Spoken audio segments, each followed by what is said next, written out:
bukanlah hal yang mudah untuk menjalani perawatan COVID-19. Harus menjalani isolasi seorang diri, tidak ada yang menjenguk, hingga berbagai kegiatan yang menjadi sangat terbatas. Meski begitu, perlu kita sadari COVID-19 bukanlah akhir dari segalanya. Dengan penanganan yang cepat dan tepat, Corona bisa diatasi. Melalui program pendampingan dokter pribadi, kami akan selalu ada, kapanpun dan dimanapun, untuk mendampingi dan memberikan bimbingan medis di setiap langkah pemulihanmu. Bersama kita melawan COVID-19. Bersama kita lawan COVID-19. Ingat, Kamu tidak sendiri, kami ada di sini. Nah, sebagai keluarga, kamu harus tahu bagaimana cara merawat pasien COVID-19 di rumah sambil melakukan langkah pencegahan supaya nggak ketularan. Dan bisa melakukan isolasi mandiri di rumah memiliki kriteria tertentu, yaitu mengalami gejala COVID-19 yang ringan seperti batuk, demam, atau sakit tenggorokan yang bisa diatasi di rumah, serta tidak memiliki penyakit penyerta lainnya seperti penyakit jantung, diabetes, hipertensi, atau penyakit paru yang parah. Selain itu, kriteria yang lainnya adalah telah terkonfirmasi positif COVID-19 namun tidak mengalami gejala. Hal pertama yang harus kamu lakukan adalah tempatkan pasien di kamar terpisah dengan anggota keluarga yang lainnya. Pastikan kamar pasien memiliki ventilasi udara yang baik, terus kalau memungkinkan pilih kamar dengan jendela sehingga cahaya matahari masih bisa masuk ke dalam kamar. Pastikan pasien hanya beraktivitas di kamar isolasi. Yang kedua, pastikan pasien rutin mengonsumsi obat yang telah diresepkan oleh dokter pada waktu-waktu yang dianjurkan. Yang ketiga, siapkan makanan yang sehat dan bergizi seimbang untuk pasien. Nutrisi yang cukup bisa mendukung daya tahan tubuh pasien sehingga diharapkan dia bisa cepat pulih.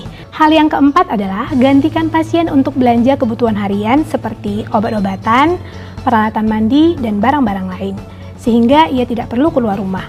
Tapi ingat, pas kamu pergi belanja keluar rumah, pastikan kamu dalam kondisi yang sehat. Gunakan masker, dan sesampainya di rumah, langsung mandi dan ganti baju bersih. Dan langkah terakhir yang perlu kamu lakukan adalah memantau kondisi kesehatannya.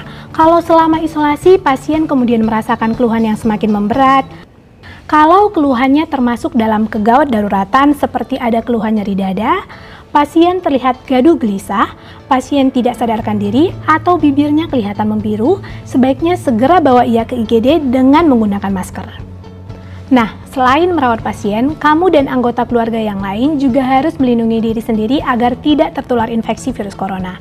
Caranya, jaga jarak aman dengan pasien minimal 1-2 meter, gunakan alat pelindung diri saat merawat pasien seperti masker dan sarung tangan. Ingatkan pasien untuk memakai masker saat kamu atau anggota keluarga lain masuk ke kamar isolasi. Hindari berada di kamar isolasi terlalu lama, rutin cuci tangan dengan air dan sabun terutama setelah menyentuh pasien, pisahkan peralatan makan dan alat mandi pasien dengan anggota keluarga lainnya. Jaga kebersihan tempat tinggal terutama kamar isolasi pasien, sediakan tempat sampah khusus untuk kamar isolasi pasien dan untuk membuang alat pelindung diri yang sudah kamu gunakan. Yang terakhir, perhatikan kondisi kesehatanmu juga. Kalau kamu mulai merasakan gejala seperti demam, batuk, dan sesak napas, kamu bisa hubungi fasilitas layanan kesehatan.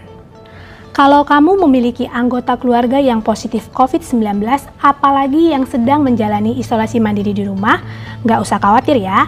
Kamu bisa daftarkan pasien untuk mendapatkan bimbingan medis dari dokter pribadi, serta akses chat dengan dokter spesialis gratis selama 30 hari di aplikasi Halo Dokter.